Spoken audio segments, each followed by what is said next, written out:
ప్రైజ్లో దేవుని నామానికి వందనాలు. ఈ పగటి వేళ ఉపవాస ప్రార్థన కూడికలో దేవుని యొక్క సన్నిధిలో కలిసి వచ్చి తీరడానికి దేవుడిచ్చిన భాగ్య తరగతిని బట్టి దేవునికి స్తోత్రం. ఉపవాసం అన్నది ఒక దేవుని బిడ్డ జీవితంలో అతి ప్రాధాన్యత చెందేది. దాంట్లో మనం పాలభాగస్తు పొంది తీరడానికి దేవుని యొక్క బిడ్డలుగా ప్రయత్నం చేసి తీరాలి. కేవలం ఒక పుస్తకంలో రాయబడిన కథ మాత్రం కాదు, ఇది వ్యక్తిపర జీవిత అనుభవంగా మారాలి. నేను చెప్పింది అర్థం కాలేదనుకుంటా.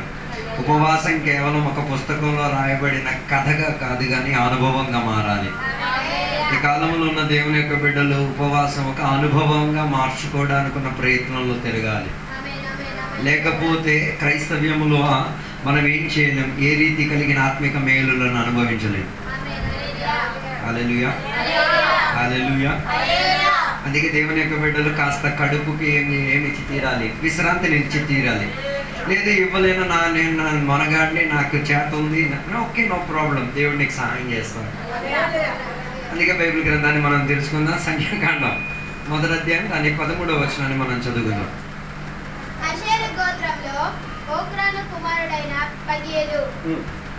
అక్కడ రాయబడిన మాటల్లో ఈ అషేర్ యొక్క వంశావళిలో అషేర్ యొక్క గోత్రానికి చెందిన వారి గురించి 2 పేర్లు అక్కడ రాయబడినట్టుగా మనకి కనిపిస్తున్నాయి. దాని 13వ వచనం చూస్తే, ఒకటి పెగియేల్, రెండోది ఓక్రాన్. 2 పేర్లు అక్కడ రాయబడినట్టుగా మనకి కనిపిస్తున్నది. మొదటిగా ఉన్న పేరుకి పెగియేల్ అన్న పేరుకి అర్థం దేవుని ద్వారా జరిగిన కొన్ని సంఘటనలు, ఈవెంట్స్ ఆఫ్ గాడ్. ఓక్రాన్ అన్న పదానికి అర్థం గాయపడినది, వేదన పడినది, దుఃఖపడినవాడు. ఈ 2 అర్థాలే అక్కడ ప్రాధాన్యతగా చెప్పొచ్చినట్టుగా మనకి కనబడుతున్నది. ఆత్మిక పోరాటములో దేవుని యొక్క బిడ్డలు కొన్ని విషయాలు మనం చేసుకోవాల్సినది ఏంటి తెలుసా? కొన్ని దేవుని ద్వారా జరిగిన కొన్ని సంఘటనలను ఏం చేయాలి? దేవుని యొక్క బిడ్డలు ప్రయత్నం చేసి తీరాలి. అంటే వారి జీవితంలో దేవుని ద్వారా జరిగిన కొన్ని ఈవెంట్స్, కొన్ని సంఘటనల నుండి తీరాలి. ఇది అడిగితే చాలా మంది దుఃఖపడతారు. నీ జీవితంలో జరిగినవన్నీ దేవుని ద్వారా జరిగిన సంఘటనలేనా? ఎవరు లేరు అనుకుంటా. ఒకసారి ఆలోచించి దేవునికి స్తోత్రం చెప్పాలి. నీ జీవితంలో జరిగినవన్నీ, నువ్వు అప్పుల పాలైపోవడం, రోగిగా అయిపోవడం, నీ పిల్లలు నీ మాట వినకపోవడం, నీ జీవితంలో ఏమీ బాగుపడలేని యొక్క స్థాయి కనబడలేకపోవడం, ఇవన్నీ దేవుని ద్వారా జరిగిన సంఘటనలేనా?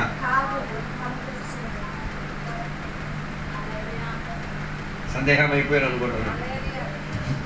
అని దేవుని ద్వారా జరిగిన సంఘటనలనే కొన్నిటికి మాత్రం మనం వ్యక్తిపర ద్వారా జరిగిన కొన్ని సంఘటనలని మనం తెలుసుకు తీరాలి. అయితే ఇక్కడ రాయబడిన వాక్య భాగంలో మనం చూడగలిగాం, పెగియేల్ అన్న పదానికి అర్థం దేవుని ద్వారా జరిగిన కొన్ని సంఘటనలు. అదే దేవుని ద్వారా జరిగిన కొన్ని సంఘటనలను దేవుని యొక్క బిడ్డలు కూడా ఏం చేయాలి? చేసి తీరడానికి ఉన్న కొన్ని ప్రయత్నం ఉండి తీరాలి. రెండోదిగా మనకి కనిపిస్తున్న ఓక్రాన్ అన్న పదం వేదపడినవాడు, గాయపడినవాడు, దుఃఖపడినవాడు. అలాగైతే దేవుని యొక్క బిడ్డలుగా కొన్ని సంఘటనలను మనం చేసుకు తీరగలిగాం. ఎలాంటి వారి పట్ల? వేదన పడిన వారి పట్ల, దుఃఖపడిన వారి పట్ల, గాయపడిన వారి పట్ల మనం కూడా కొన్ని సంఘటనలను దేవుని పేరిట ఏం చేయగలిగి తీరుతాం? చేసుకోగలిగి తీరుతాం.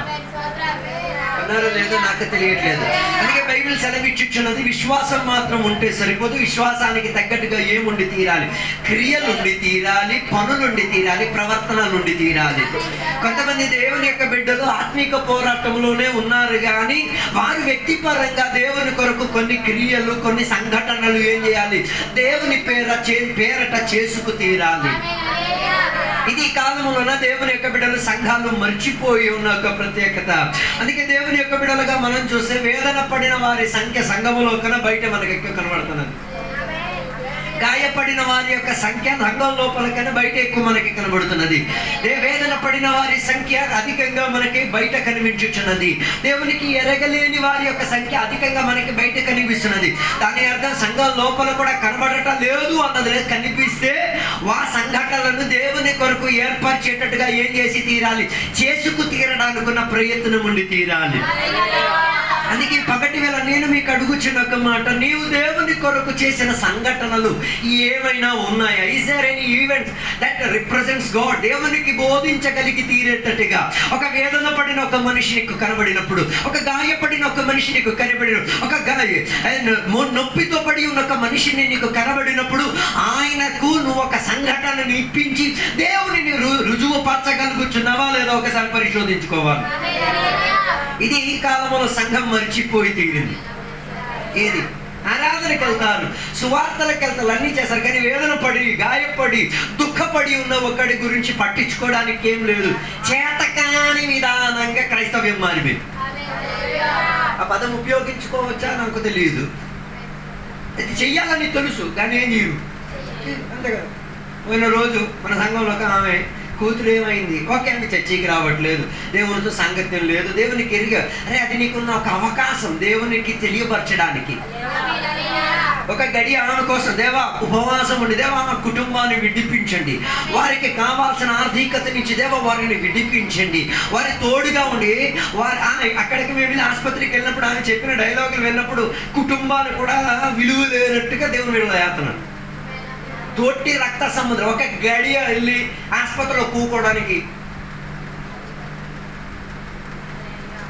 తర్వాత గొప్ప ఘోర మాటలు.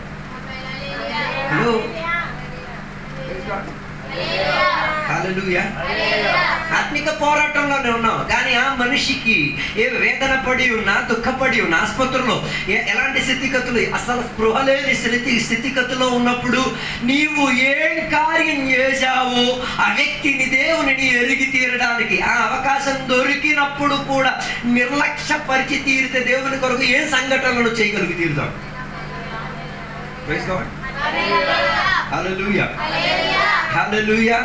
అందుకే ఇంట్లో ఉన్న సభ్యులను చెప్పిన మాట, కుటుంబం ఉంటే ఏమండి అన్నయ్య తమ్ముడు అని చెప్పేసి ఏం విలువండి. వేదన పడి ఉన్న సిచ్యువేషన్లో ఒక్క రోజు కూర్చోడానికి ఒకడు కూడా లేని స్థితిగతిలో అది విన్నప్పుడు మనకి కూర్చోవాలనిపించింది. మరి మీకు ఆ స్పందన వస్తుందో లేదో మనకి తెలియదు. నేను చెప్పి రావడానుకున్న ఉద్దేశం అది మనకు దొరికిన ఒక అవకాశం ఆత్మిక పోరాటంలో మనిషిని పొందుకు తీరడానికి, ఆ వ్యక్తి కొరకు మధ్యవర్తిని వహించి తీరడానికి. అందుకే దేవుని యొక్క బిడ్డలుగా కొన్ని సంఘటనలు ఎప్పుడు ఏం చేయాలి, మనకి దొరికే దానిని ఉపయోగించడానికి ప్రయత్నం దేవుని యొక్క బిడ్డల నుండి తీరాలి. మనం అధికంగా దేవుని బిడ్డలని కాదు కలిసేది, దేవుని బిడ్డల్ని కలిసిన అన్యులని కలిసిన మనం వారి బాధపడిన సిచ్యువేషన్లో, వారి వేదన పడుతున్న పరిస్థితులు, రోగాల్లో ఉన్న స్థితిగతుల్లో నీ చేతుల ద్వారా కొన్ని సంఘటనలు నువ్వు జరిపించుకు తీరాలి. అలాగైతేనే ఆత్మిక పోరాటంలో నువ్వు గెలుపు సాధించగలిగేది. ఆత్మిక పోరాటంలో వాక్యానుసారంగా ఏదైనా గెలిచావు అని చెప్పుకు తీరడానికి ఏదైనా నీ జీవితంలో లాభం కలిగి, లేకపోతే నీకు అన్యుడికి పెద్ద తేడా ఏం లేదు. నువ్వు తింటున్నావు, నువ్వు సంపాదిస్తున్నావు, నువ్వు వెళ్తున్నావు, దానికి దీనికి తేడా ఏంటిది? ఆడు తింటున్నాడు, నువ్వు తింటున్నావు, ఆడు సంపాదిస్తూ నువ్వు ఏంటి తేడా? తేడాలో ఉంది ఇదే. కొన్ని సంఘటనలు ఏం చేయొచ్చు, దేవుని యొక్క బిడ్డలుగా ఆత్మిక పోరాటంలో చేసుకోగలిగి తీరొచ్చు. దీనికి బాగా అర్థం చేసుకు తీరాలంటే మత్తయి సువార్తల పుస్తకం 25వ అధ్యాయానికి వచ్చినప్పుడే దాని గురించిన మంచి వివరణ మనకు వచ్చి తీరేది. 34వ వచనం నుంచి కిందకి చదవాలి.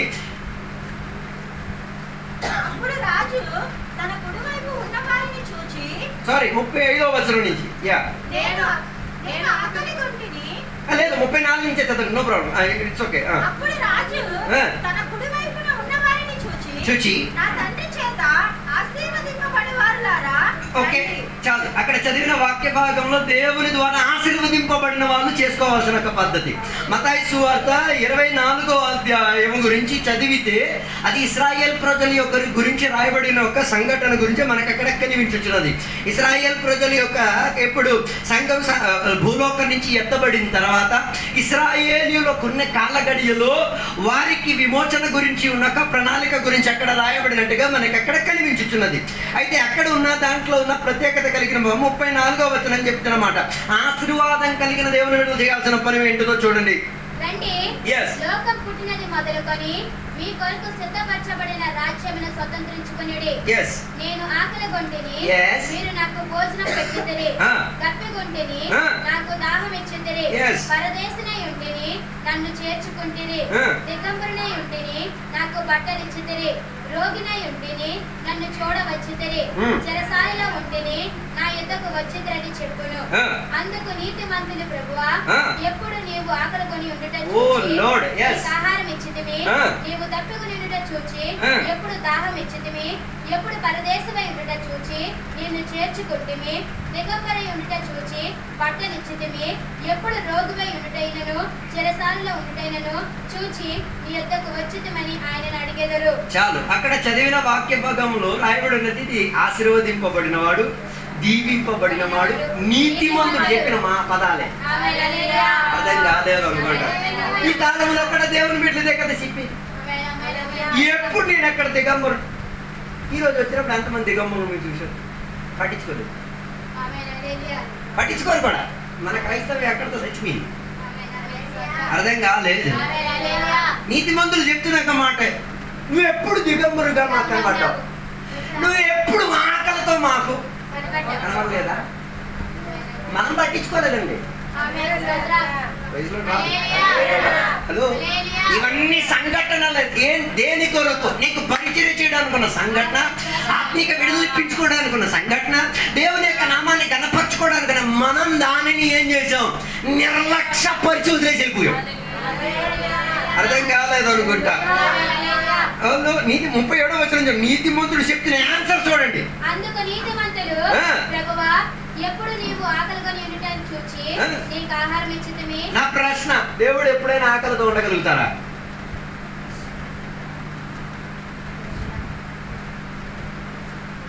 నన్ను తాకితే నా కన్నుగుడిని తాకినట్టు అంటున్నారుగా. ఎవడైనా ఏదైనా నన్ను తాకో, నన్ను తాకితే నువ్వు ఎవరిని తాకినట్ట? అలాగే నువ్వు ఆకలితో ఉన్నప్పుడు ఎవరు ఆకలి ఉన్నట్ట? నువ్వు వస్త్రహీనతతో ఉంటే ఎవరు వస్త్రహీనతతో ఉన్నట్ట? నువ్వు గాయపడి ఉన్నప్పుడు ఎవరు గాయపడి ఉన్నట్టు? అర్థం కాలేదు. హలో,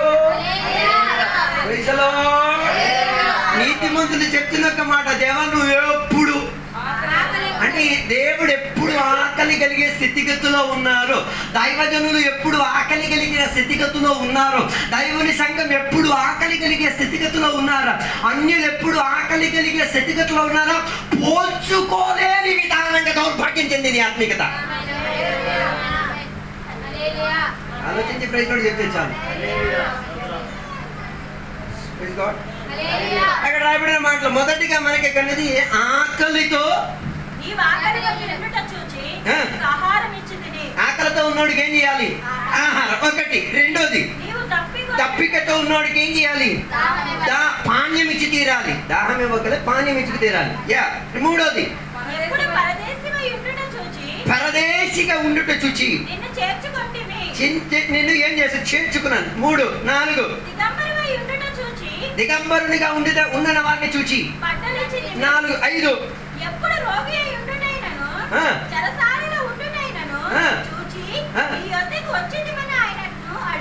రోగి. నెక్స్ట్ ఇంకొకటి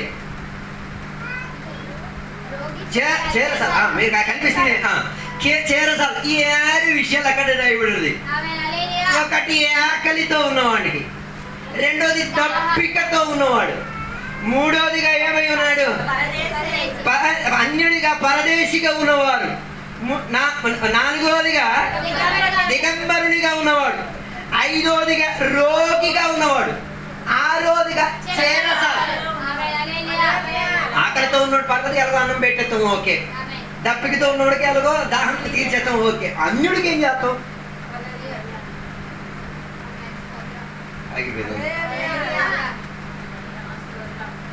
అన్యులకి ఏం చేస్తాం? అనిల్ ఎవరైనా ఉన్నారా? ఎవరు? అదే మనకే.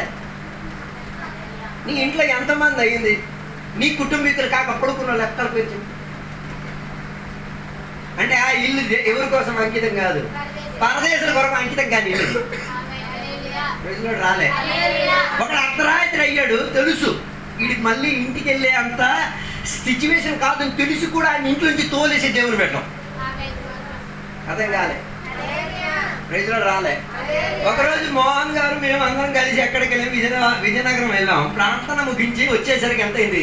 రాత్రి 2:30 అయ్యింది. అది ఫ్యామిలీతో సహా మా ఇంట్లో పడుకున్నాం. లేపేసి ఇంటికి వెళ్ళిపోమని చెప్పే గుండె ధైర్యం ఉంది ఎవరికి? ఆ ఫ్యామిలీకి. వాళ్ళ ఇల్లు అక్కడ దగ్గరే. లేచి వెళ్ళిపోవడం అని మేమేం చేయలే, ఎందుకు చెప్పలేదు. అప్పుడున్న సిచ్యువేషన్లో వారు పరదేశి కలిగే స్థితిగతిలో ఉన్నారు. వాళ్ళకి ఇబ్బంది కలిగే ఒక స్థితిగతి. వాళ్ళకి అదేమై తీరుతుంది, అయ్యో మళ్ళీ ఇక్కడి నుంచి లేచి నేను అక్కడికి వెళ్ళాలా, నాకు ఆడికి వెళ్ళాలని ఆశ ఉన్నా మాకు పంపించాలన్న మనస్తత్వం లేదు. ఇలాంటి కేరింగ్ ఎప్పుడేం చేశారు? చేయడానికే ఇష్టం లేదు. రాలే. నువ్వు ఈ ఊరి నుంచి ఇంకొక ఊరికి వెళ్ళినప్పుడు నీకు తెలుసు 800 ఇచ్చుకొని హోటల్లో ఉంచుకోవాలి. అప్పుడు నీకు తెలియలేదు ఒక మనిషి ఇంటికి వెళ్ళి ఎలా భిక్షమడుతావు.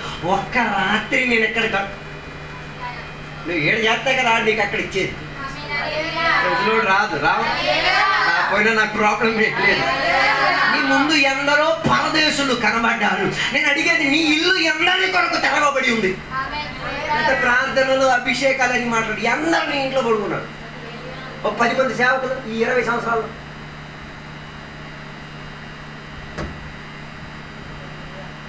అందరు నిశ్శబ్దత అయిపోయారు. ఇదేంటి పరలోకం ఎలా గుర్తించింది? రాలేదు. దేవుడు తెలుసు. అయ్యగారి ఇంటికి ఒక గెస్ట్ వచ్చారు, మా ఇంట్లో పడుకోవడానికి మంచం ఉంది, సదుపాయం ఉంది. అయ్యగారు ఆయన మా అన్నకి ఎందుకండి, హలో చేసుకో, నో ప్రాబ్లం. కానీ అది నీకు దొరికే అవకాశం. అది దేనికి? దేవుని యొక్క సంఘటనలను వివరించి తీరడానికి, దేవుని యొక్క నామాన్ని గణపరచి తీరడానికి. అందుకే కదా బైబిల్ గ్రంథంలో రాయబడి ఒక సేవకుడు ఆ త్రోవను నడిచిన విధవరాలైన స్త్రీ ఏం చేసిందో తెలుసా? తన ఇంటి పైన ఏం చేసేది? గది సిద్ధపరిచేసి కూకోవడానికి, పడుకోవడానికి, ఉండి తీరడానికి. నేను అడిగేది, ఈ వాక్యం వినేసి కూడా నీకు నొచ్చి కలగలేదంటే ఏ దేవునికి నువ్వు సేవించాలని చెప్పి నాకు అర్థం కాదు. Praise God. హల్లెలూయా. తెలుసు ఆ సేవకుడు అన్యుడే, పరదేశీయే, సంచారం చేస్తూ సేవ పరిచయం చేసిన వాడే. అలాంటి వారిని చేర్చుకు తీరడానికి నీ గది. మా గదిలో మా ఇంట్లో 80 మంది పాస్టర్లు ఒకరోజు పడుకున్నారు. పొద్దున్న లేచి స్కూల్కి వెళ్ళాలా వద్దా అని ఆలోచిస్తే 80 మంది నాటికి వెళ్ళాలా. ఒకరు వస్తేనే రైల్వే స్టేషన్ పంపించారు. ఓ బాబా పబ్లిక్ ప్రాపర్టీ. Praise Lord. రాలే. నేను నీకు అడిగే ఎలాంటి స్థాయిలో ఉన్నవారికి నీకు సదుపాయం కలిగినప్పుడు అవతల ప్యానల్ తినేస్తావు. అంతే కదా. నీకు అవసరం కలిగేటప్పుడు అవతల ఉన్న మనిషి ప్రాణాలు తినేసి మరి. ఈరోజు నేను నీకు అడిగేది, ఇది నీకు ఒక సంఘటన. దేనికి? దేవుని యొక్క నామాన్ని వివరించి తీరడానికి. నేను అడిగేది, ఎందరికి నీవు చేర్చుకున్నావు? ఎందరికి నీ ఇంట్లో స్థలం ఇచ్చి తీరావు? ఎందరూ నీ మంచంలో కూర్చొని దేవునికి కనపరిచారు? ఎందరూ నీ మంచంలో కూర్చొని ఈ కుటుంబాన్ని దీవించునుగాక అని చెప్పే పదోచ్చరింపు దొరికి తీరడానికి ఎన్ని సంఘటనలు నువ్వు తెరిచావు? దేవుడు ఇల్లు ఇచ్చి కూడా రుణం చేర్చలేండి దేవుని మీద. ప్రార్థన చేసి నీకు ఇల్లు దొరికింది, కానీ ఇల్లు మాత్రం ఎవరికి ఎవరు అద్దె అడిగేసే లాభం పొందారు. రాలే. హలో, నీ ఇంటికి ఒకడు ఆకలిగా వచ్చినా ఆయనకి ఆహారం దొరికి తీరాలి. నీ ఇంటికి ఒకడు దప్పికగా వస్తాడికి పానీయం దొరికి తీరాలి. నీ ఇంటికి ఒకటి సదుపాయంలో ఉండడానికి సదుపాయం లేకుండా అన్యుడిగా పరదేశిగా వచ్చినప్పుడు ఆయనకేమిచ్చి తీరాలి? నీ ఇంట్లో ఉన్న సామగ్రికి అవకాశం ఇచ్చి తీరాలి. లేకపోతే నువ్వు ఆశీర్వదింపబడిన వాడని చెప్పేసి ఏమర్థం? నువ్వు దీవింపబడిన వాడని చెప్పేదాకా ఏమర్థం? నువ్వు దేవుని ద్వారా నీతి మంతుడయ్యావని చెప్పేదాకా ఏమర్థం ఉంది? నేను చెప్పేది, నువ్వు దుష్టుడు కన్నా హీనమే. అందుకే కదా ధనవంతుడు లాజరు కథ గురించి అందరం బోడు. నాకు ఆ ధనవంతుడు బాగా నచ్చుతాడు. అలాంటి దేవుని బిడ్డలు కాస్త ఉన్నా బాగుంది. మీ గడపలో ఒక కుష్ఠరోగిని పడుకోబెట్టే దేవుని బిడ్డ చెప్పండి. పోనీ ఇంట్లో పడుకోబెట్టే. ఇదే మన స్టేజ్, ఆత్మీయతలో ఉన్న స్టేజ్. రోగిగా ఉన్న ఒక మనిషిని కూడా ఏం లేదు. తర్వాత దేవుణ్ణి శుద్ధించి రాపండి, దేవుని శుద్ధించడం అని. Hello, praise Lord. అదే మాకు అడగండి, మా ఇల్లు అందరూ కొరకు ఏమైంది? ఓకే, రోగిగా ఉన్న ఒక్క మనిషి వచ్చి 2 రోజులు పడుకున్నా ఆ మంచం గెంచం మొత్తం కడిగితే అది వేరే విషయం. అది కడుగుతాం, అది కడగమని మనకు ఏం లేదు, కడుగుతాం. కారణం ఏంటిది? తన శారీరక స్థితిగతి మనకు రోగగ్రస్తిగా ఏం చేయకూడదు, మార్చుకోలే. ఒక అంత రోగైపోయి దేవుడికి ఆరాధన చేసే స్థితిగతి ఏమక్కర్లేదు. హల్లెలూయా, హల్లెలూయా. అందుకే ఆత్మిక పోరాటంలో ఇలాంటి సంఘటనలు దేవుని బిడ్డలు ఏం చేయాలి? ప్రయత్నం చేయాలి. పరదేశులుగా ఉన్నవాడు, అక్కలతో ఉన్న వాడు, ఒకడికి ఉండడానికి సదుపాయం లేదు, ఒకడికి ఏమిచ్చి తీరాలి? నీ ఇల్లు దేవుని కొరకు తెరవబడి తీరాలి. నీ కంచం మంచం నీకున్న సకల సామగ్రి ఏమై తీరాలి? పాస్టర్ గారికి మంచం ఇచ్చి నేను నిలబడుకున్నాను, ఓకే, వెరీ గుడ్, నాకు ప్రాబ్లం ఎట్లేదు. ఇది నీకు దొరికే సంఘటన దేవుని వివరించడానికి, దేవునికి కనపరచడానికి నీకు దొరికిన సంఘటన. ప్రైజ్ లార్డ్, హల్లెలూయా, హల్లెలూయా. నువ్వు పరదేశిగా వెళ్ళినప్పుడు నీకు ఇవన్నీ అర్థమవుతాయి. ప్రైజ్ లార్డ్, హల్లెలూయా, హల్లెలూయా. 4వది అక్కడ చెప్తున్న మాట ఏంటిది? దిగంబరత్వంలో ఒక మనిషి దిగంబరుడిగా ఉన్నప్పుడు కూడా ఏం చేయగలిగితే ఇలా పట్టించుకోగలిగే తీరుండి తీరాలి. ఒకటి బట్టలు చిరిగిందంటే అది కుట్టించి కొత్తది కొనబెట్టగలిగే స్థాయిలోకి మనస్సు ఏమై తీరాలి? ఆత్మిక స్పందన ఇచ్చి తీరాలి.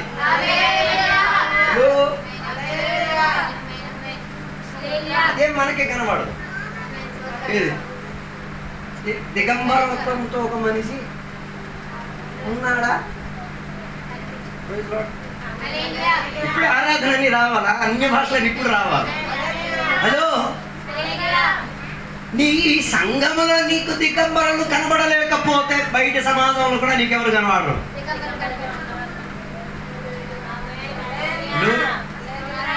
హల్లెలూయా, హల్లెలూయా. దిగంబరులకు ఏమిచ్చి తీరాలి? బట్టలు ఇచ్చి. దాని అర్థం నువ్వు కొనుక్కొనిచ్చేంత స్తోమత నీకు ఉన్నది నువ్వు ఇవ్వగలగడానికి నాకు మనస్తత్వం ఉంటే చాలు. కొండనే నేను చూసాను, బట్టలు దానం చేస్తారు, కుట్టేసేవారు, సిరిగింది అలాగే ఇచ్చేస్తాడు, ఆడ కాలంలోకి ఇసిరేస్తాడు.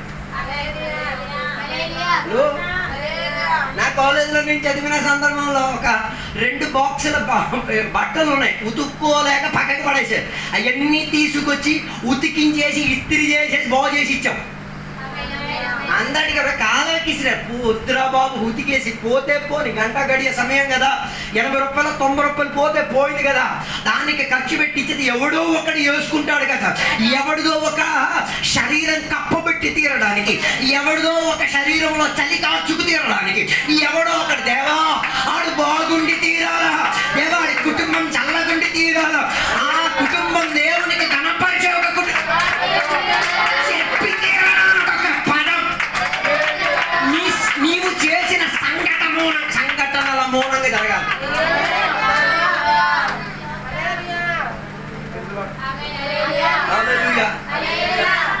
దిగంబరత్వం కలిగిన వాడికి ఏమిచ్చి తీరాలి?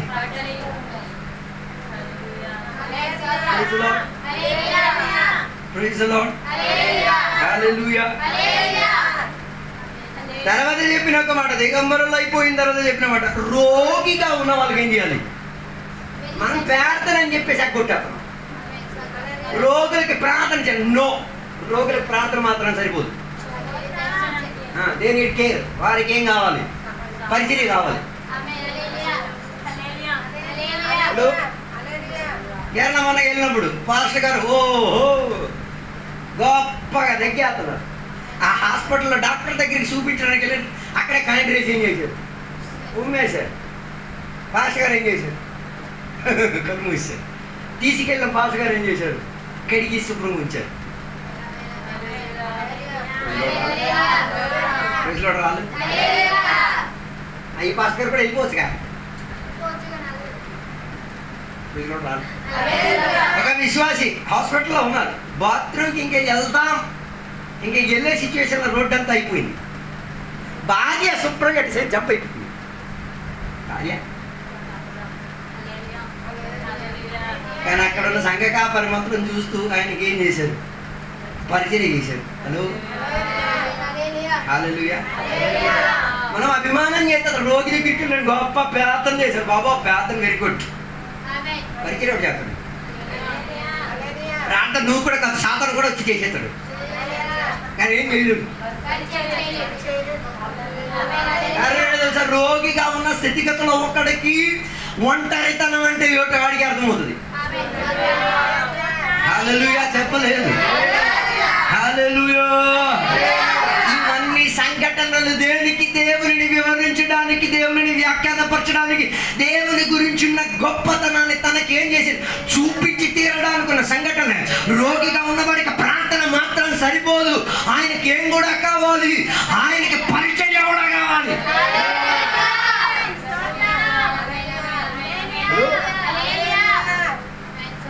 పాస్టర్ గారు ఒకరు ఉన్నారు, ఆయన మందులు తీసుకోడు. క్రీస్తుని అంగీకరించినట్టుగా ఆయన ఒక సిద్ధాంతం తీసుకున్నాడు. ఏంటి? మందులు తీసుకోనండి. ఆయనకి డయాబెటీస్ ఎక్కువ అయిపోయి కాళ్ళల్లో ఒక పుండు అయిపోయింది. వెళ్ళినప్పుడు నుంచే చెప్పడం స్టార్ట్ చేసి కాళ్ళలో ఏమైపోయింది? ఒక పుండు అయిపోయింది. ఒక గొయ్య తవ్వి మట్టి పాతి పెట్టడానికి కొంత కొవ్వు అంత కన్నం అయిపోయింది. ఆ విశ్వాసాలు బట్టి దేవునికి స్తోత్రం. చాలా మంచి అభిషక్తులైన విశ్వాసం.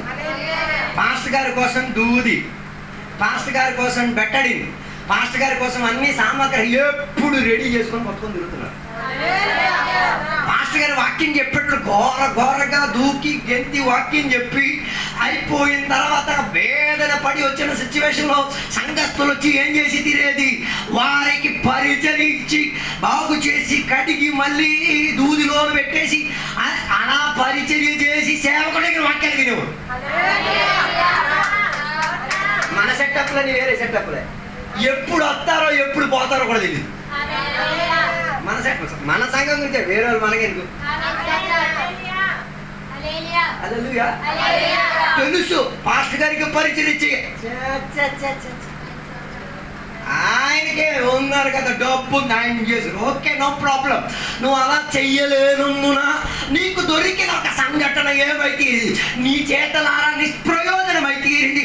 అలా నువ్వు ఆత్మీయతలో ఓడిపోయావు, ఆత్మీయతలో దిగంబరత్వంలోకి వెళ్ళిపోయావు, ఆత్మీయతలో దేవునికి ఎరగలేని స్థాయిలో.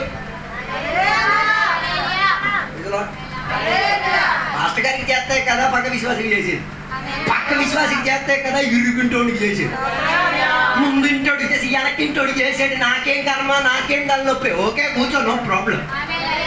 హల్లెలూయా. రోగిగా ఉన్నవాడికి ఏం దొరికి తీరాలి? వైద్యం దొరికి తీరాలి, చికిత్స దొరికి తీరాలి. దానికి నీకున్న పాత్ర. డాక్టర్ కాబట్టి చేసేయాల్సిన పరిచయం నువ్వు చేయాలి. నువ్వు చేసేసి వచ్చి సాక్ష్యం చెప్పాలి. నేను ప్రార్థన చేయడం మాత్రం కాదు, పరిచర్య కూడా. లేకపోతే మాకేం అవసరం? శనివారం రోజు నిద్ర కూడా మన పూరా సువార్త చేసి మళ్ళీ మీలాగా కుక్కి తినేసి కదా. నేనైతే తినకుండా మొత్తం సువార్త చేసేసి మొత్తం తిరిగేసి ఒక పక్క శారీరక వేదనలున్నా గుర్తొచ్చేది ఏంటో తెలుసా? ఆమెకి పరిచయం ఇచ్చి తీరడానికి ఏమి నేను రెడీ అయి ఉన్నాను, నేను సిద్ధమై ఉన్నాను. నా దౌర్భాగ్య స్థితిగతి కాదు, నా శారీరక స్థితిగతి బలహీనత కాదు, దీనికన్నా మెప్పింపు చెంది ఎక్కడి నుంచి ప్రయాసపడి అక్కడికి వెళ్ళి ప్రార్థన చేసి ఆమెను కలిసి పరామర్శించి మాట్లాడి సలహా ఇచ్చి కావాల్సినవన్నీ అందింపజేసేసి తిరిగి మళ్ళీ సుఖంగా వచ్చామా? హలో, ఒక పక్క నిద్ర వస్తుంది, చింగము తిని తిని తిని రాయగడ వరకు ఏం చేసాం? వచ్చి చేసి శుభ్రంగా పడుకున్నాం. నేను చెప్పు వచ్చేది ఎందుకంత ప్రయత్నం? కారణం ఏంటో? రోగికి పరిచయం చేసి ఆత్మిక పోరాటంలో గెలవడానికి, ఆత్మిక పోరాటంలో దేవుడిని లేవనెత్తి పెట్టడానికి నాకు ఒక ఛాన్స్ దొరికితే అందులో నేను చేసి తీరాలన్నమాట. ఇది దేవుడి బిడ్డలు చెయ్యకపోతే, ఇది సంఘం చెయ్యకపోతే, ఇది ఆత్మీకులు చేయకపోతే, ఇది అభిషక్తులు చేయకపోతే, ఇది దేవుడు ఎవరు చేస్తారు ఈ పని?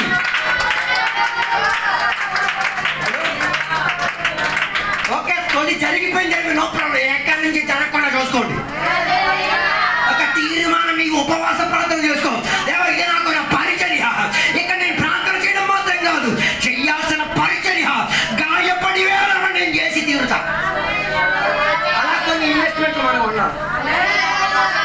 హల్లెలూయా. Praise the Lord. హల్లెలూయా. ఓ అలా రోగులకి ఏం చేయాలి? ఫైర్ చేసి విజిటింగ్ చేయాలి. రోగముతో ఉన్న కుటుంబాలకు ఏం చేయాలి? పనికిరాని విజిటింగ్ లైన్ బోల్డే. పెళ్ళి అయిపోతే ఓ విజిటింగ్, పెళ్ళి అవ్వడానికి వెళ్తే ఇంకో విజిటింగ్, అన్ని విజిటింగ్. అరే బాబు, ఆ విజిటింగ్ గురించి నేనేమన్నట్టు నేను అంటుంది రోగిగా ఉన్నా. ప్రైజ్ లార్డ్ చెప్పలేదు. హల్లెలూయా. ఒక విశ్వాసి ఆపరేషన్ అయి కూర్చున్న సందర్భమున ఒక కాపరిగా, ఒక విశ్వాసిగా ఏముండి తీరాలి? వెళ్ళి దర్శించి వారి కొరకు ఏంటి చెయ్యగలిగే పరిచర్య. ఇంకా నేను సూటి చెప్తే మీరందరూ అంటారు నన్ను కావాలని కోరుని పొడి చేస్తున్నారు అయ్య గారు అని చెప్తారు. చివరికి చెప్పిన మాట ఖైదీగా ఉన్నవారు.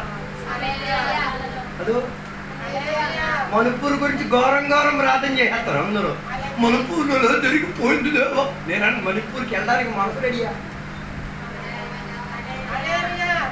ప్రార్థన చేస్తున్నామంటే దాని మిగతా రిస్క్ కూడా తీసుకోవాలి. ఓకే, నీ చేతిలో స్తోమత లేదు, డబ్బు లేదు, పరిస్థితి, వెళ్ళడానికి ఒక మనసు ఉందా?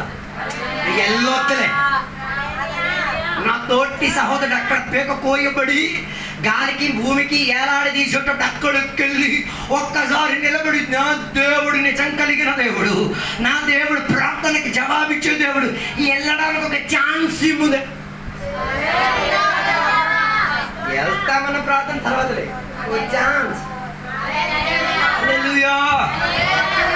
పోల్చండి. ఎందరో దేవుని పేరట చెరసాలలో పడ్డారు, ఎందరో దేవుని పేరట ఇరుకులో పడి తీరారు, ఎందరో దేవునికి ఆరాధన చేసి తీరడానికి అవకాశం లేక, దేవునికి ఒక్కసారి ప్రార్థన చేయడానికి, దేవుని మాటలు ఒక్కసారి ఎవరి చేతైనా విని,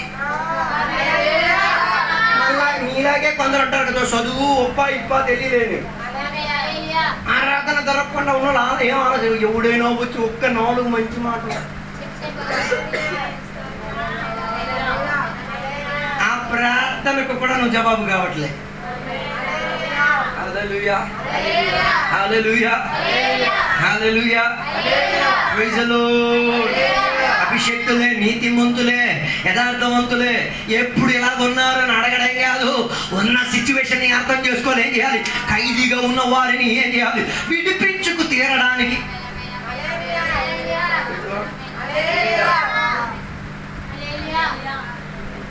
హలో, ఉన్నారా అందరూ? అందరూ ఎక్కడ గాయమైపోయారా? హల్లెలూయా. హల్లెలూయా. హల్లెలూయా. దేవుని పేరట ఖైదీలైన వారి సంఖ్య అధికం, దేవుని పేరట అవమానం పడిన వారి సంఖ్య అధికంగా ఉన్నారు. వారిని పట్టించుకు తీరడానికి ఏమై ఉండి తీరాలి? దేవుని యొక్క బిడ్డల మనస్తత్వం తెరవబడి తీరాలి, హృదయం స్పందింపబడి తీరాలి. దేవుని నామానికి కీర్తించేటట్టుగా, దేవుని యొక్క సక్రియలు చేసి తీరేటట్టుగా ఉన్న ఛాన్సెస్ అది ఎప్పుడు దొరికేది కాదు. దొరికేటప్పుడైనా ఏం చేసి తీరాలి? వారి పరిస్థితిని ఎరిగి నీ ద్వారా కొన్ని సంఘటనలు జరిగి తీరాలి అని గుర్తు పెట్టేసి తీరాలి.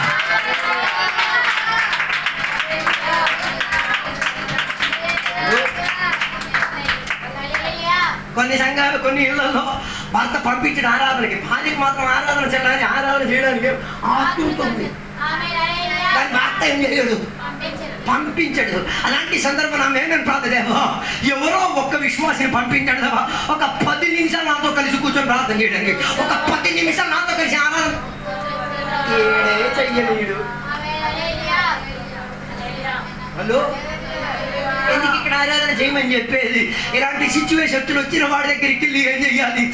అక్కడ కూర్చొని కాలాశాపం భోజనం తినేసి ఆడి ఇంట్లో సామగ్రి అన్ని చూసి ఎత్తుకొని వెళ్తారే తప్ప, ఆత్మీయంగా ఏదైనా చేసి పెట్టావో, ఏదైనా చేయగలిగి తీరడానుకున్నా నీ శరీరం స్పందించిందా లేదో, ఈ పగటి వేళ ఉపవాస ప్రార్థన కొడిగా ఒక్కసారి ఏం చేయాలి? పరిశోధన కలిగి ఉండి తీరాలి. అలా చేయగలిగి తీరితే గెలుపు నీదే, ఆత్మీయతలో గెలిచేది నీవే, ఆత్మీయ పోరాటములు నువ్వు జయ జెండాన్ని ఎత్తించేది నీవే. నీ ద్వారా దేవుడు అవకాశం ఇచ్చి జయ జెండాన్ని ఎత్తించడానికి.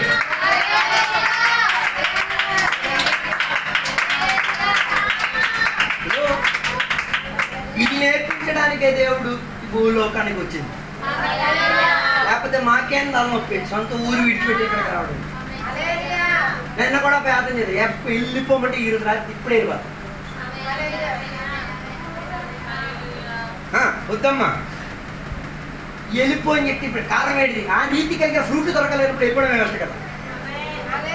మీరు చెట్టు వేసారు, చెట్టుకి ఫలం లేదు, ఎన్ని సరువు వేసినా ఎన్ని సత్తు వేసినా ఎంత వేసినా ఏమి ఇవ్వట్లేదు.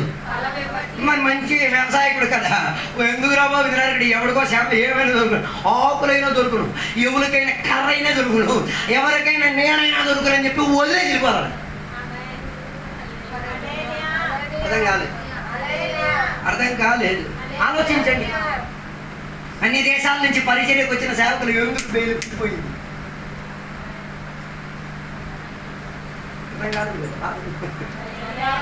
కారణం ఏంటిది? ఆమెకి తగ్గట్టుకున్న ఫ్రూట్ దొరకట్లేదు, పనం దొరకట్లేదు.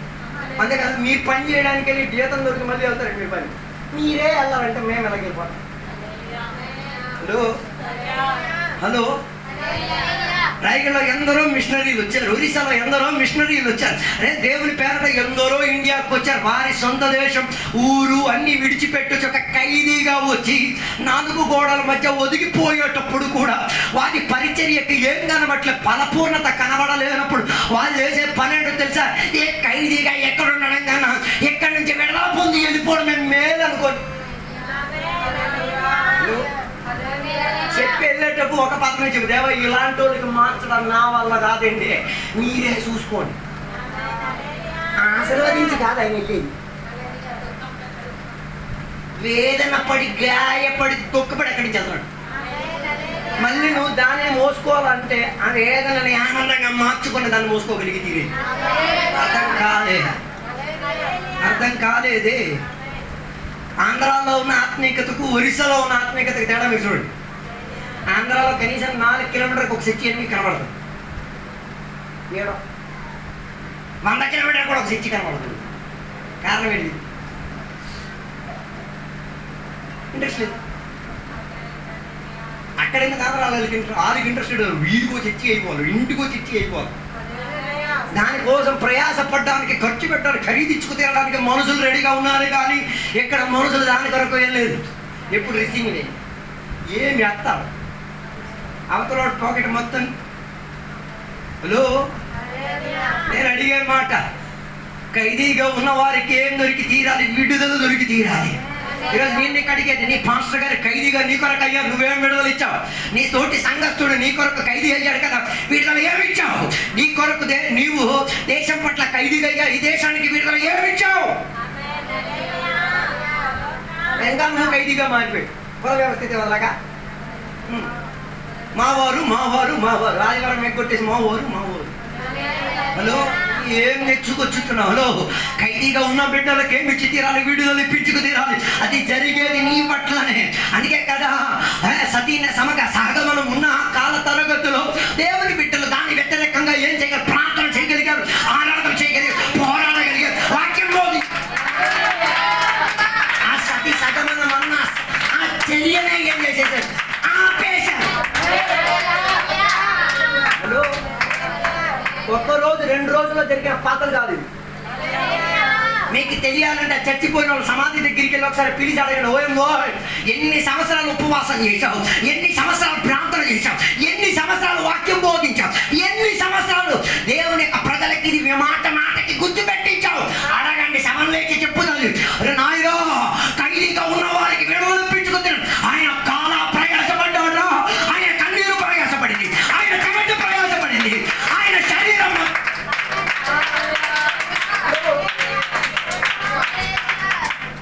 ఒకటి జైల్లోకి వెళ్ళిపోతే డబ్బులు ఇచ్చో, నువ్వు మధ్యవర్తిగా ఉండి విడిపించొచ్చుకొచ్చింది. ఓకే, డబ్బులు ఇచ్చో విడిపించుకోవచ్చు. ఓకే, కానీ ఆత్మీయతలో ఉన్నాడు ఒకడికి కుల వ్యవస్థతో చచ్చిపోయి ఉన్నాడు. అది కులం. నేను చెప్తే నువ్వు ఎన్నిసార్లు వాక్యపంచలు చేస్తావు, నువ్వు ఎన్నిసార్లు ప్రార్థన చేస్తావు, నువ్వు ఎన్నిసార్లు ఉపవాసం లేవా? కుల వ్యవస్థ కాదు బైబిల్ అంగీకరించేది. దానిలో నుంచి ఆ ఫలానా సహోదరుడు, ఆ సహోదరి, ఆ కుటుంబం బిడ్డలు వచ్చి తీరాలి. వారు ఖైదీగా ఉన్నారు. అందుకే నాకు తలనొప్పి కాదు, ఎప్పుడు ఇలా గిచి గిచి చెప్పి మా తెలుసు నువ్వు ఖైదీగా ఉన్నావు. చేరసాలలో ఏకా చేరసాలలో కొలమన్న చేరసాల లోపల ఒదిగింపబడి ఉన్నాం. అది నీ ఆత్మీయతను తినేస్తామని, అది కుటుంబంలో సాతానికి పనిచేయడానికి ఉన్న అవకాశం. అందులోపల నీ ఆత్మిక స్వభావం రాక శారీరక స్వభావం బయటకు వచ్చి నువ్వు ఒక శారీరక మనిషిగా ప్రవర్తిస్తాం. అది కనబడినప్పుడు ఆత్మీకుడు మౌనం పాటించలేని కారణం ఏంటో తెలుసా? పోరాడుతున్నాడు నేను ఖైదీ నుంచి విడుదల.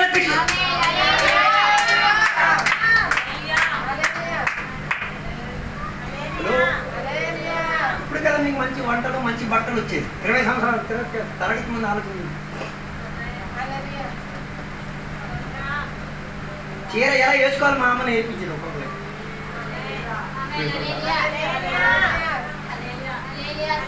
ఉన్నారో లేదో నాకు తెలియట్లేదు. హలో, ఈ ముందే ఎందరో ఖైదీలు ఉన్నారు. ఒకడు ఆరాధన ఎక్కడుతున్నాడు, అది ఖైదీ కాదా? సంఘకంలో ఉన్న కూటమికి ఏటికి రాడు, అది ఖైదీ కాదా?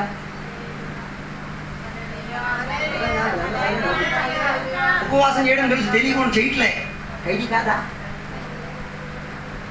ఈరోజు కనబడాలి. అవి వారిని విడిపించుకు తీరడానికి నీ పరిచర్య రెడీ అవ్వాలి, నీ ప్రార్థన రెడీ అవ్వాలి, నీ ఉపవాసం రెడీ అవ్వాలి. దాని యొక్క వారు విడుదల పొందుతారు. దానికి నీవే ఓపిక సహనంతో ఏం చేయాలి? వాటి వెనకతల ప్రయాసపడి తీరాలి. ఎలాంటి ఖైదీనైనా దేవుడు ఏం చేసి తీరచ్చు? స్పందన ఇస్తే ఒక్క క్షణంలో మారిపోయి తీరచ్చు. ఆ వేదనను తీసుకోండి. ఎవరు తీసుకోవాలి? నీతిమంతులు, అభిషక్తులు, దేవుని ద్వారా పిలవబడిన వాళ్ళ ఈ బాధ్యత తీసుకోవాలి.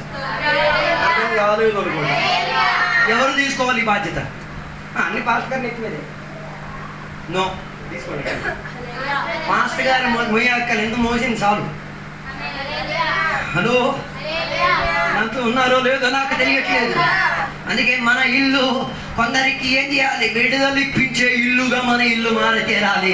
మన స్తోత్ర యాగం కొందరికి విడుదలిప్పించేటట్టుగా, మన అన్య భాషలు కొందరికి విడుదలిచ్చేటట్టుగా, మన వాక్య పరిచయం కొందరికి విడుదలిప్పించేటట్టుగా, మన ప్రార్థన ఆరాధన ఒకరికి విడుదలిప్పించేటట్టుగా, ఆడ ఖైదీగా ఉన్న సంఖ్యలో ఏమై తీరాలి? నీ ప్రార్థన ఆరాధన ఉపవాసముల మూలముగా ఏమై తీరాలి? ఇరిగి తీరాలి, నలిగి తీరాలి, బద్దలై తీరాలి. ఆయన స్వేచ్ఛ పొందిన విడుదల హస్తముతో వచ్చింది.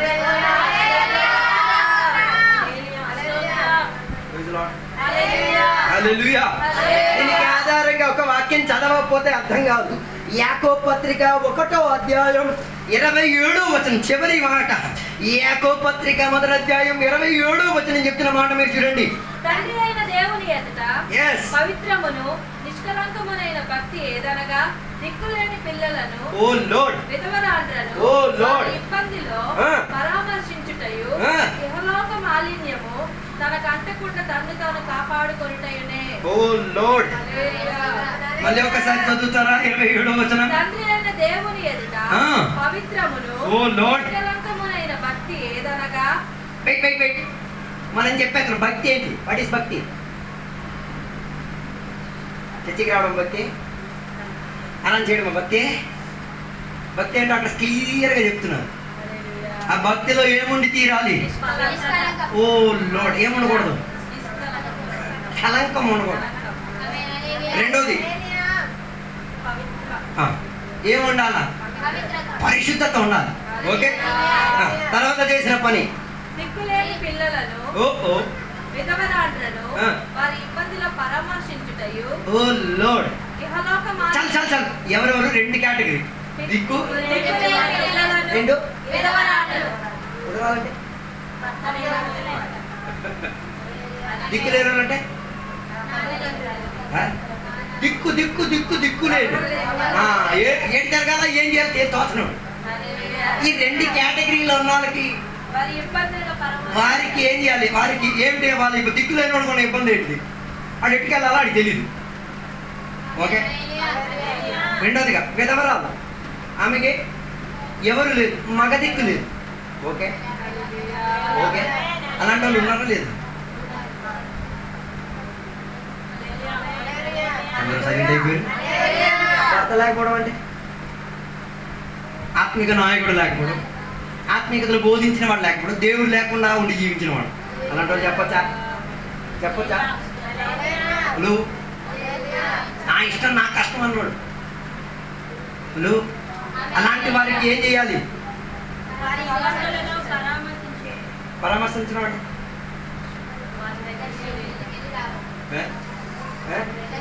మనం దర్శించడం వదిలిపెట్టండి.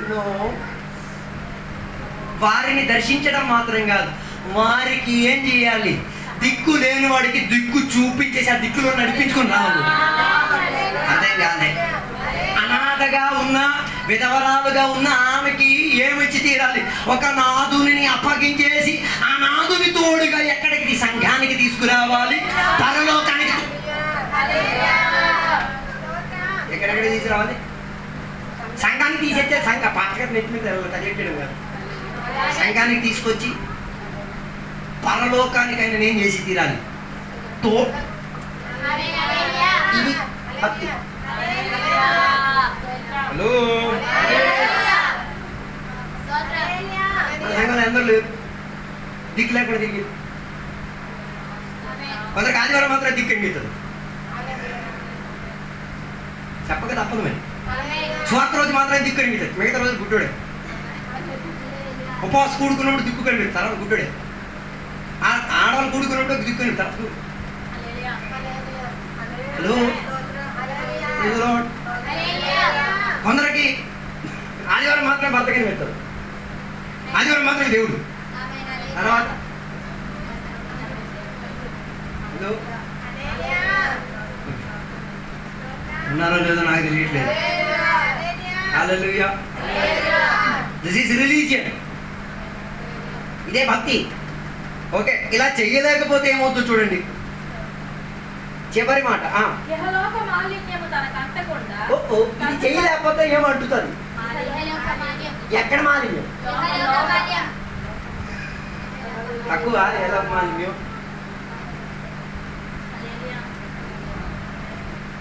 అర్థం కాదు.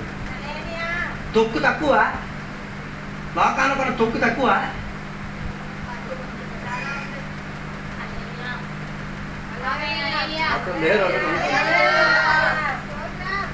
ఆదివారం పని ఏడో తెలుసా? అయ్యగారి వాక్యంతో సీపుడితో తొడవడమే పని. తొక్కే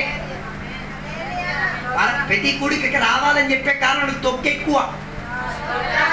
అందుకే కదా మీ ఇంటిని పొగలూరు సాయంత్రం 2 సార్లు ఏం చేసేది? చీపురుతో తుడిచే కారణం ఏంటిది? తొక్కు ఎక్కువ ఉన్న ఇంట్లోనే నువ్వు నివసించేది.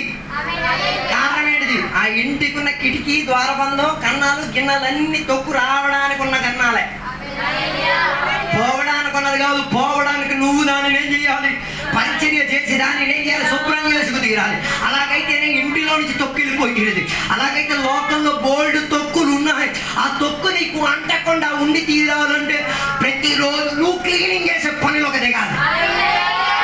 దిక్కు లేకుండా తిరుగుతున్న వాడికి క్లీనింగ్ అయ్యాలా? నాన్న లేక ఆధారం లేకుండా తిరుగుతున్న పేదలకు ఏమి తీరాలి?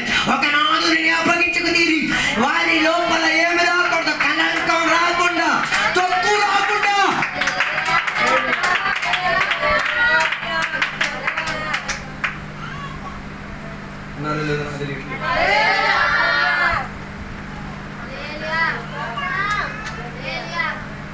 ఇది భక్తి.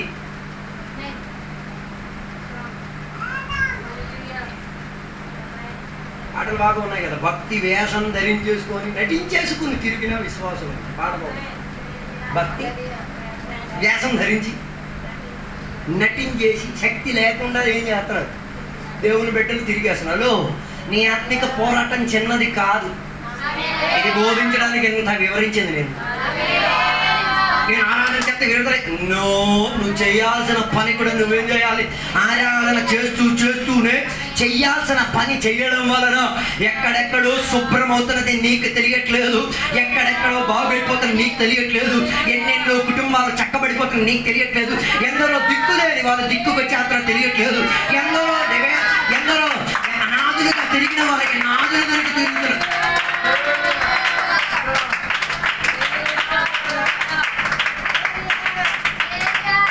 మున్సిపాలిటీ నిర్ణయించేస్తే రాయగడ తొక్కులని తీసి వచ్చా, అన్నీ తీయకపోయినా కొన్నే తీయొచ్చు. అర్థం కాలేదు. లేకపోతే మీ ఇంటి గమనికాడికి వచ్చి చీపురుతో తుడుతున్నాయి, అమ్మ నువ్వు ఎంత ప్రయాసలు పడుతున్నావు, మళ్ళీ తొక్కులు వస్తాయి, దాని అర్థం నీ పని ఆగట్లేదు, ఆవిడ జీతం దొరుకుతుంది కదా చేస్తానని నేను అంటది. ఆయన ఉద్దేశం జీతం దొరుకుతున్నది అనేది, కానీ దేవుని బిడ్డల జీవితం జీతం కాదు. ఆత్మిక పోరాటంలో గెలుపు సాధిస్తా. ఆత్మిక పోరాటంలో నేను గెలవడం మాత్రం కాదు, నా తోడుగా ఉన్న పార్టీలో ఉన్న ప్రతి ఒక్కడు గెలిచే చివరి ఒక్క వాక్యం చదివేసి ముగించేస్తాను.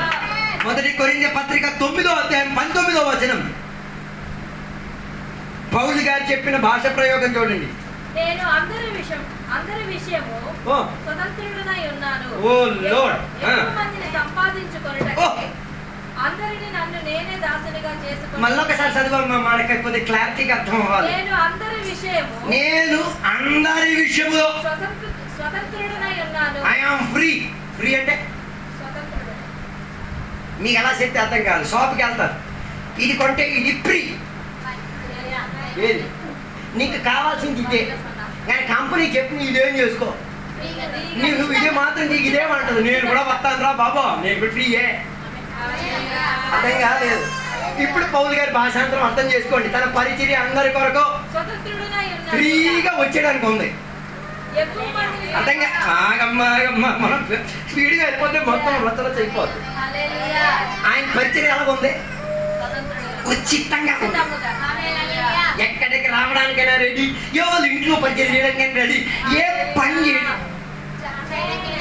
మనం భోజనం పెట్టేట మొక్కలు పెట్టేటారు, వీడికి ఏ జబ్బు ఉన్నట్టు. నువ్వు పోయి ఎవడుకొని ఆ పైసాకు ఉపకారం లేదు. నువ్వు భోజనం పెట్టను, నువ్వు ఆడి పెట్టావు, నువ్వు డైలర్లు కట్టుకోండి. అర్థం కాదు. కలిసి అది ఫ్రీ కాదు. ఆ పరిచయం మాకు అసహ్యకర్లేదు. ఏది పెట్టినా ఉచితంగా పుచ్చుకోగలిగే మనసు. హల్లెలూయా. మరి దేవుని బిడ్డల విషయం నేను మరి అడక్కర్లేదు. హలో, కేక్ ఇచ్చిన ఫ్రీ పుచ్చుకుంటారు. పాత డొక్కు బండి ఒకటి ఇస్తారు, కొత్తదికి ఎత్తుకెళ్ళిపోయి ఊరంతా చెప్పే తిరిగేస్తారు. పాత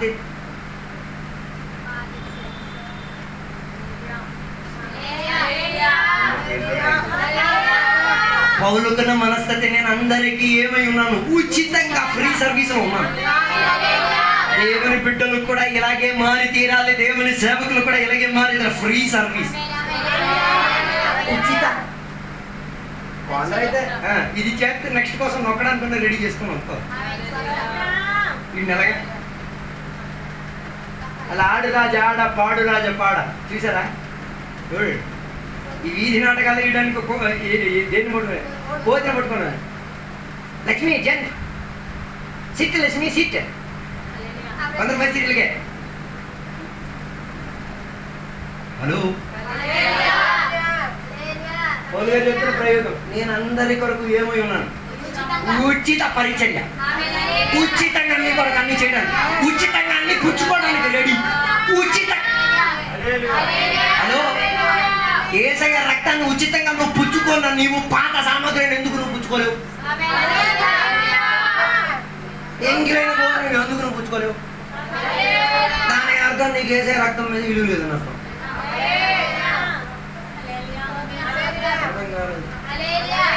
నీకు సుఖపెట్టడానికే కాదు, వాళ్ళు సుఖపడాలి. అర్థం కాలే. ఏ కాలంలో సొంత సుఖం కొరకు ఏమేం చేస్తారు? పౌలు అలా సుఖం కాదు, త్యాగమనోభావం. ఇప్పుడు చదువు 19వ వచనం. ఉన్నాను, ఎక్కువ మందిని సంపాదించుకొనుటకై అందరికీ నన్ను నేనే దాసునిగా చేసుకుంటున్నాను. ఓహో, అందరి కొరకు నేనే ఏమైపోయాను? స్లేవ్ అయిపోయాను, బానిస అయిపోయాను. అంతే కదా? అయిగా మీకు బానిసే కదా. నువ్వు ఫోన్ చేసినప్పుడు అలా రావాలిగా, బానిసేగా. అర్థంగా రాలేదనుకో, ఊరల్లా తిరిగి చెప్పుతావుగా, రాలేదు మా ఇంటికి, ఆయన ఇంటికి వెళ్తారు. ఇండైరెక్ట్గా నువ్వు ఆయన ఏం చేసావు?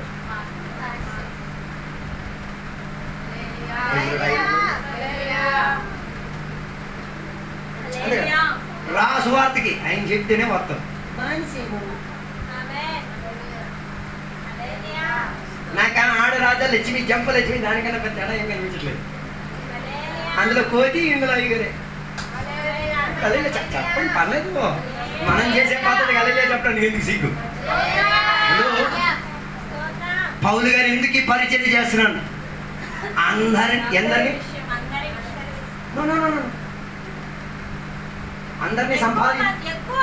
ఎక్కువ ఎందుకు అయ్యారు? స్లేవ్ అవుతున్నారు, బానిస అవుతున్నారు, లక్ష్మి అవుతున్నారు. నాడు రాజా ఆడు దేనికి? సంపాదించడానికి. అర్థం కాలేదు. అయ్యగారు తన ప్రెస్టీజ్ని వదలగొట్టేసి, తన సిద్ధాంతాలను వదలగొట్టేసి, తనకున్న అన్ని విషయాలను వదలగొట్టేసి ఆడు రాజా ఆడు, పాడు రాజా పాడు, జంపు రాజా జంప్ అక్కడానుకున్న కారణం నిన్ను బాగుపరచడానికి, అందరూ దేవుల్లో ఏమై తీరడానికి, వచ్చి తీరడానికి ఆయన పడే ప్రయత్నం వ్యర్థం కాదు.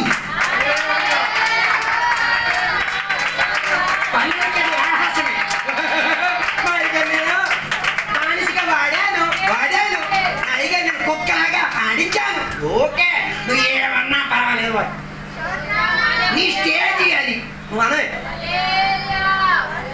నేను అయ్యగారుకున్న ఉద్దేశం నిన్ను వాడడానికి కాదు, నిన్ను లాభం పొంది తీరడానికి, నిన్ను పరలోకానికి అప్పగించి తీరడానికి, నిన్ను దేవుని చేతిలో సంరక్షించుకు తీరడానికి పడే ప్రయత్నం ఇదే.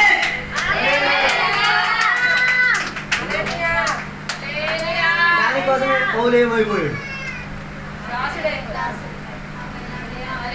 దోశలు అయిపోతే బాగా వాడేస్తాం కదా. అర్థం కాలేదు. ఒక్క కథ చెప్పేసి ఆపేస్తాం. ఒకటికి ఒక ఒక ఒక ఒక ఒక కొండ దొరికింది. ఆ కొండలో ఒక ప్రత్యేక దెయ్యం ఉంది. మామూలు ఊహించుకోవాలంటే ఓ ప్రత్యేక దాన్ని ఎలా రుద్దితే ఏ పని చేయకుండా చేస్తాడు అని. ఇది ఒక కుర్రోడికి దొరికింది. ఆడు పచ్చలు కొట్టేసరికి ఏడవడో బయటకు వచ్చాడు. చెప్పండి సార్, నేను నీకోసం ఏం చేయాలి? అడగండి పలా అల్ల అక్కడ తెంపేసి వచ్చాడు. అల్ల అక్కడ కాలం కట్టి వచ్చాడు. అల్ల అక్కడ చేసి పొలం దున్నేసారు, అన్ని పనులు చేశాడు. ఆడి పని ఎప్పుడు పని అడగడం, ఈ పని ఇవ్వడం. చివరికి వీడికి ఎవరైనా పిచ్చెక్కించేస్తున్నాడు రా బాబా, వీడి పిచ్చెలకైతే బాగోదు. వీడికి ఒక రాడ్ ఇచ్చేసాను, అలాగ కుక్కలు కదా దాన్ని తోకలో పెట్టేసాడు, దాన్ని రెడీ చేయి. వీడు ఎల్లుండి మరి తిరిగి రాలే. ఇక నెక్స్ట్ చెప్పబోయేది వినేసరికి అదే ప్రైజ్ లో అయిపోతాయి. పాస్టర్ గారు కూడా ఎలాగే కదా ఇబ్బంది పెట్టేస్తున్నారు. అన్ని విషయాలకు రావాలి, కొన్ని విషయాలకి రాడ్ పెట్టేసి కూర్చోబెట్టారు.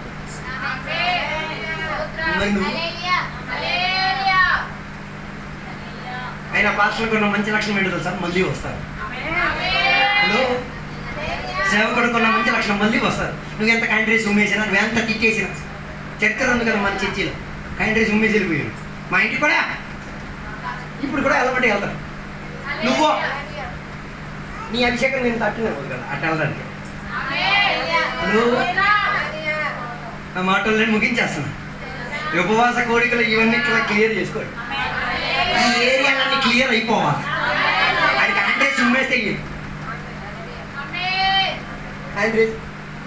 మళ్ళీ వస్తాం, మళ్ళీ ఉమ్మేసుకోరా బాబు. ఎంత ఉమ్ముతావు?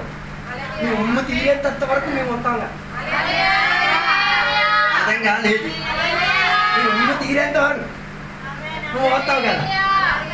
హల్లెలూయా, హల్లెలూయా, హల్లెలూయా. ఏసన్న గారు ఒక అమ్మగారి ఇంటికి వెళ్ళినప్పుడు ఆ ఇంట్లో ఉన్న అమ్మ ఏసన్న గారికి భోజనం పెట్టడానికి తయారైన భర్త వచ్చేసాడు. భర్త ఏం చేశాడు తెలుసా? ఉన్న అన్నం మొత్తం ఎక్కేసాడు. అదే ఎప్పుడు రావాలా? ఇప్పుడు పెట్టు మీ అయ్యగారికి. ఆ పాస్టర్ గారు ఆ అమ్మగారిని చూసి, ఆ విశ్వాసం చూసి, పెట్టమ్మా ఏంది ఆలోచిస్తున్నాం, పెట్టా. 3 ముద్దలు తినేసరికి అవతల కూర్చున్నాడు, గుడ్డు కదిలిపోయి.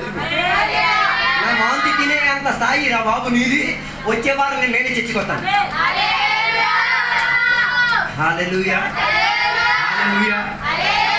పాస్టర్ గారి పరిచయం అంటే చిన్న పరిచయం అనుకుంటున్నారా? పాస్టర్ గారు చేసే పరిచయం చిన్నది అనుకున్నా బాబు. ఎన్ని కాండ్రింపుల్లో నుంచి వెళ్తున్నారు, ఎన్ని వేదనలో నుంచి ఆ ఏటిని కూడా ప్రకాశించకుండా చిరునవ్వుతో దేవుని యొక్క వాక్యాన్ని పరిచయం చేసి మీకు చెప్పుచున్న మాట, నేను మీ కొరకు రెడీగా ఉన్నాను. ఒక దాసుడిగా పనిచేయడానికి, నేను స్వతంత్రుడిగా.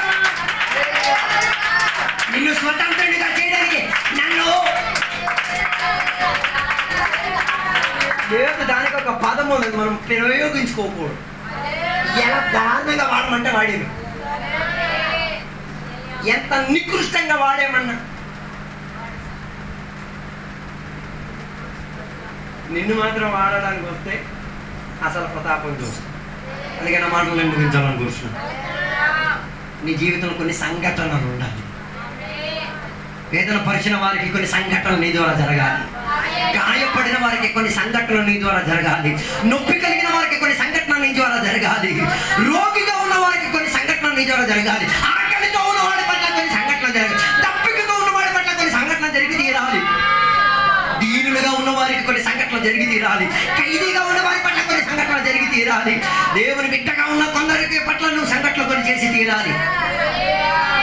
విశ్వాసిగా ఉన్న కొందరి పట్ల కొన్ని సంఘటనలు చేసి, అన్యుల పట్ల కొన్ని సంఘటనలు చేయాలి. అలా ఆత్మీయతలో గెలుపు సాధించు. ఈ వాక్యాన్ని దేవుడు మనల్ని అందరినీ కూడా దీవించును గాక.